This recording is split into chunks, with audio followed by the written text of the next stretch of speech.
नमस्कार, आप देख रहे हैं उदय न्यूज लाइव और मैं हूं आपके साथ दीपांशी पुहार। आइए रुक करते हैं कुछ खास खबरों की ओर। विधानसभा में कांग्रेस द्वारा हरियाणा सरकार की नीतियों के खिलाफ अविश्वास प्रस्ताव लाया गया, जिसको लेकर कुमारी सैलजा ने कहा कि अविश्वास प्रस्ताव लाकर कांग्रेस ने सभी जन प्रतिनिधियों को मौका दिया है। हरियाणा विधानसभा में कांग्रेस द्वारा हरियाणा सरकार की नीतियों के खिलाफ अविश्वास प्रस्ताव लाया जा रहा है, जिसको लेकर कांग्रेस की प्रदेश अध्यक्ष कुमारी सैलजा ने कहा कि आज हरियाणा विधानसभा में अविश्वास प्रस्ताव लाकर कांग्रेस ने सभी जन प्रतिनिधियों को मौका दिया कि वो ये बताएं कि वो जनता के साथ खड़े हैं या सरकार की गलत नीतियों के साथ। कुमारी सैलजा ने कहा कि आज सभी विधायकों का इम्तिहान है। अविश्वास प्रस्ताव इसलिए आया है क्योंकि आप देखते हैं कि ज़मीन पर क्या सिचुएशन बनी हुई है। लोग जो जनप्रतिनिधि हैं, जिन्हें चुनकर भेजा, आज उनसे सवाल पूछ रहे हैं और ये सरेआम हो रहा है। उनसे सवाल पूछ रहे हैं कि आप कहाँ खड़े हैं। तो कांग्रेस पार्टी ने मौका दिया है सभी जनप्रतिनिधियों को कि आप जो बातें करके आए थे, जिन बातों पर आप चुने गए थे, आज मौका है, आप दिखा दीजिए आप कहाँ खड़े हैं। लोगों के साथ खड़े हैं या फिर इस सरकार की गलत नीतियों के साथ खड़े हैं। सबका इम्तिहान है।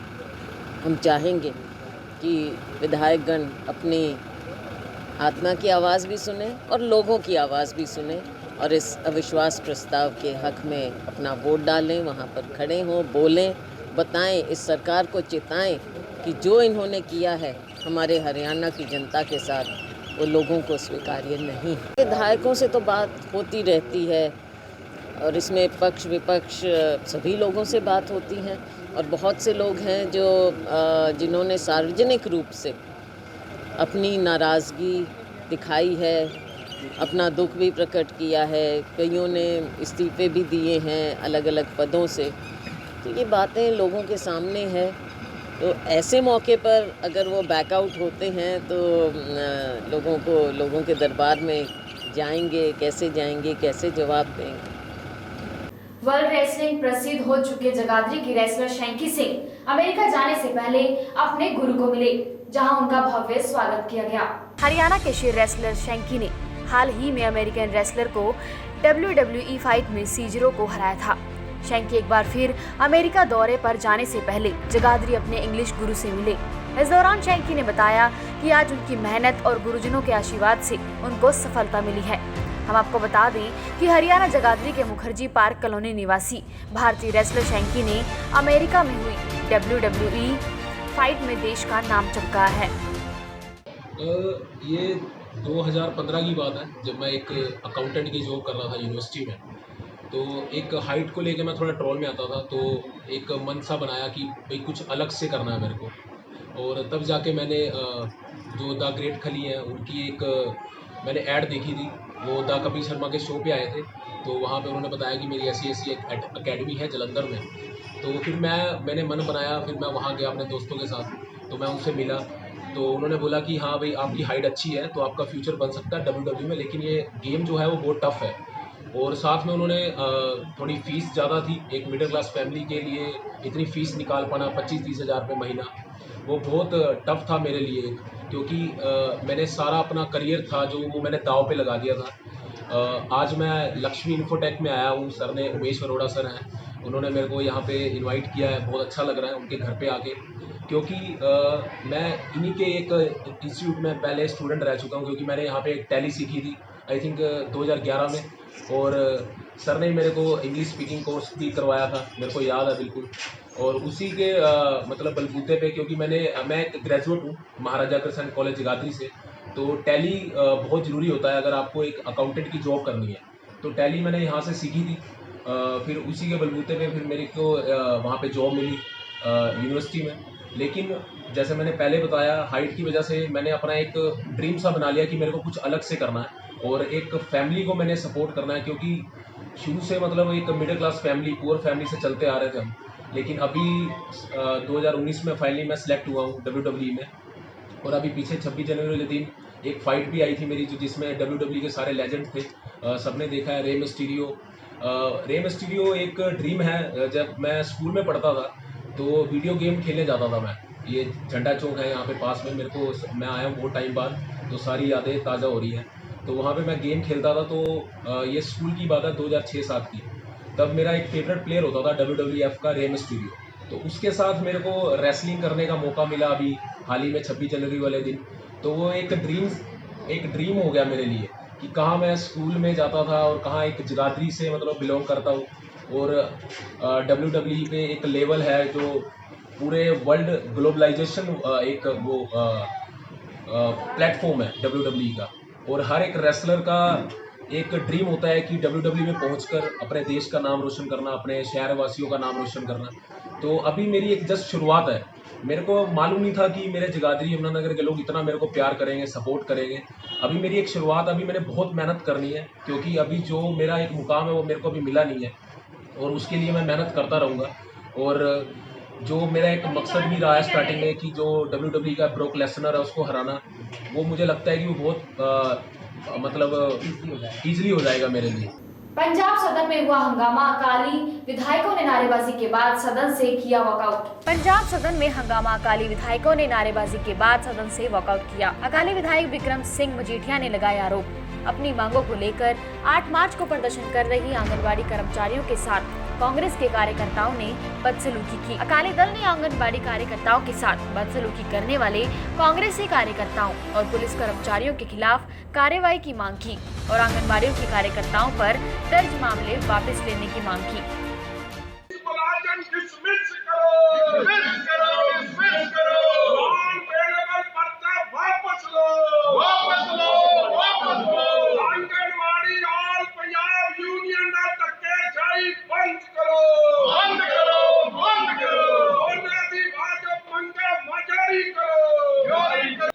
ਅੱਜ ਕੱਲ ਦੀ ਖਬਰ 8 ਮਾਰਚ ਨੂੰ ਤਾਂ ਇਹ ਮਨਾਉਂਦੇ ਆ ਵਿਮਨਸ ਡੇ। ਇੱਥੇ ਝੂਠੀਆਂ ਗੱਲਾਂ ਕਾਂਗਰਸੀ ਕਰਦੇ ਆ ਧੀਆਂ ਭੈਣਾਂ ਦੀ ਸਤਿਕਾਰ ਵੱਲੋਂ। ਜੇ ਧੀਆਂ ਭੈਣਾਂ ਦਾ ਸਤਿਕਾਰ ਹੈ ਤੇ ਫਿਰ ਉਸੇ ਦਿਨ ਪਟਿਆਲੇ 'ਚ ਜਿਹੜੀ ਆਪਦੀ ਹੱਕੀ ਮੰਗਾਂ ਲੈ ਕੇ ਗਈਆਂ ਧੀਆਂ ਭੈਣਾਂ ਜਿਹੜੀਆਂ ਨਾਲ ਵਾਅਦੇ ਹੋਏ ਸਨ ਸਰਕਾਰ ਨੇ ਇਲੈਕਸ਼ਨ ਤੋਂ ਪਹਿਲਾਂ, ਉਹਨਾਂ ਨੂੰ ਕਿਉਂ ਕੁੱਟਿਆ ਮਾਰਿਆ ਗਿਆ? 8 ਮਾਰਚ ਨੂੰ ਕੁੱਟਿਆ। 9 ਮਾਰਚ ਨੂੰ ਆਲ ਪੰਜਾਬ ਆਂਗਨਵਾੜੀ ਮੁਲਾਜ਼ਮ ਯੂਨੀਅਨ ਸਤਿਕਾਰਯੋਗ ਭੈਣ ਜੀ ਨੇ ਹਰਗੋਬਿੰਦ ਕੌਰ ਜੀ, ਇਹਨਾਂ ਨਾਲ ਜੋ ਕੁਝ ਹੋਇਆ ਇਹਨਾਂ ਦੀ ਯੂਨੀਅਨ ਦੇ ਲੋਕਾਂ ਨਾਲ, ਕਮਾਲ ਹੋ ਗਈ। ਐਡੀ ਧੱਕੇਸ਼ਾਹੀ। ਮਨਪ੍ਰੀਤ ਬਾਦਲ ਦੇ ਕਿਉਂਕਿ ਵਾਅਦੇ ਉਹਨਾਂ ਨੇ ਨਹੀਂ ਮੰਨੇ, ਉਹਨਾਂ ਨਾਲ ਜੋ ਵਾਅਦੇ ਕੀਤੇ ਸੀ ਉਹ ਮੈਨੀਫੈਸਟੋ 'ਚ ਨਹੀਂ ਲਾਗੂ ਹੋਏ। ਉਹਨਾਂ ਨੇ ਆਪ ਦਾ ਜੈਨੂਅਨ ਜੋ ਡੈਮੋਕ੍ਰੇਸੀ 'ਚ ਪ੍ਰੋਟੈਸਟ ਬਣਦਾ, ਪ੍ਰੋਟੈਸਟ ਕਰ ਰਹੇ ਸੀ।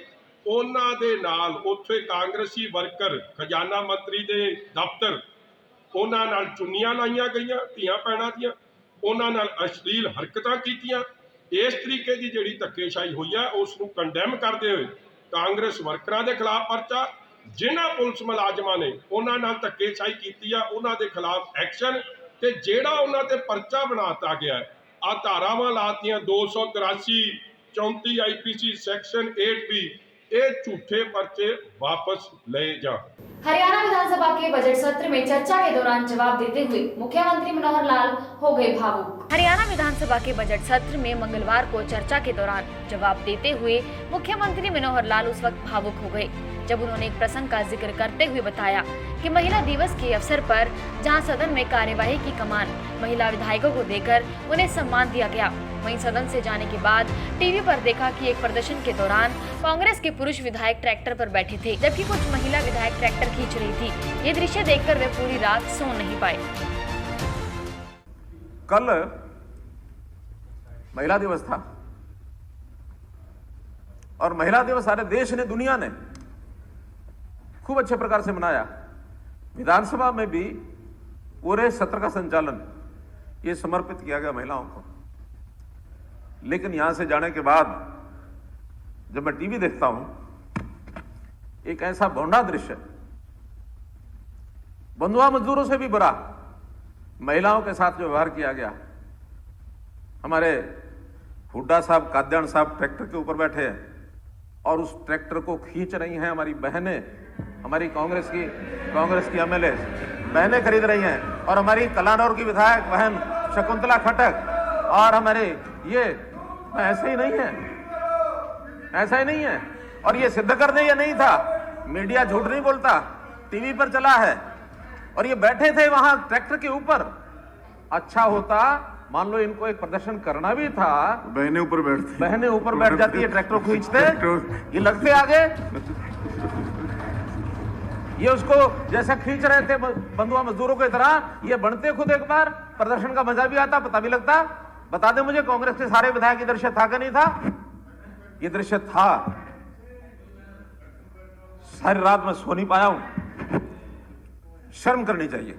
हरियाणा विधानसभा के बजट सत्र में राज्यपाल के अभिभाषण पर हुई चर्चा पर मुख्यमंत्री पीटीआई की भर्तियों और ग्राम सचिव के पेपर किए रद्द। हरियाणा विधानसभा के बजट सत्र में राज्यपाल के अभिभाषण पर हुई चर्चा पर पीटीआई की भर्तियां और ग्राम सचिव के पेपर रद्द होने के कारण बताते हुए मुख्यमंत्री ने कहा कि पीटीआई की भर्तियों पर कोर्ट के निर्णय पर चलकर उन्हें रद्द करना पड़ा और ग्राम सचिव के इम्तिहान की उत्तर शीट लीक होने की वजह से पेपर रद्द हुए। इन मामलों पर कड़ा संज्ञान लिया गया है और ऐसा करने वालों को बख्शा नहीं जाएगा। पीटीआई का किस्सा ये ठीक सुप्रीम हाई कोर्ट के डिसीजन से शुरू होता है कि पीटीआई की भर्ती क्यों कैंसिल हुई। ये कोर्ट का डिसीजन है। जब कोर्ट का कोई डिसीजन होता है उसमें हमें उस डिसीजन के हिसाब से चलना पड़ता है। और न केवल हाई कोर्ट का डिसीजन, वो डिसीजन सुप्रीम कोर्ट तक अपहेल्ड हुआ और तब वो भर्तियां रद्द हुई। रद्द होने के बाद जैसा सुप्रीम कोर्ट ने कहा वैसा उन्होंने पालन किया कि यही जो कैंडिडेट्स हैं, इन कैंडिडेट्स का दोबारा से एग्जाम ले लिया जाए और उसमें उसी शर्तों पर हम लोग उनका लें, कोई नई भर्ती नहीं करें, कोई एज कट नहीं लगाएं।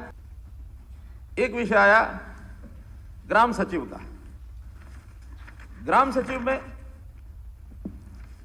एग्जाम हुआ।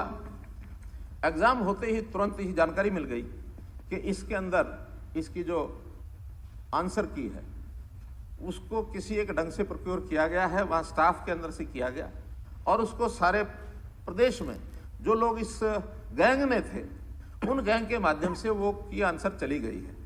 और जब चली गई है तो उसका शाम तक ही रिपोर्ट मिल गई है और शाम तक जो रिपोर्ट मिली है तो हमने उन लोगों का इनका एक्शन क्या हो सकता है आप सुझाइए।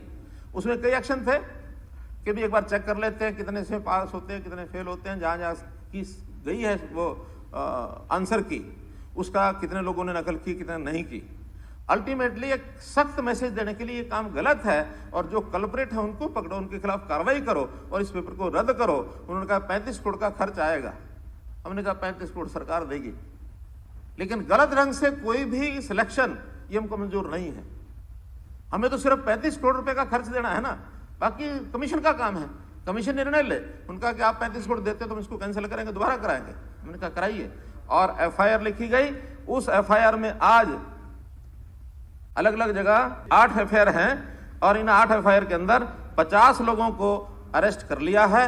19 अभी भगोड़े हैं जिनको अरेस्ट किया जाएगा। ये इतना बड़ा गिरोह निकला है और इसमें एक चौंकाने वाली बात है, ये गिरोह एकदम पैदा नहीं होते हैं। ये कहीं ना कहीं साइबर क्राइम के जो खेल खेलने वाले लोग ये बहुत ऊपर तक जुड़े हुए रहते हैं। हमें कुछ चीज ध्यान नहीं आई, अलग बात है, ध्यान आ जाए तो बख्शा नहीं जाएगा। ये मनोहर लाल की सरकार है। इसी के साथ मुझे दीजिए इजाजत, फिर मिलेंगे आपसे कुछ खास खबरों के साथ। नमस्कार।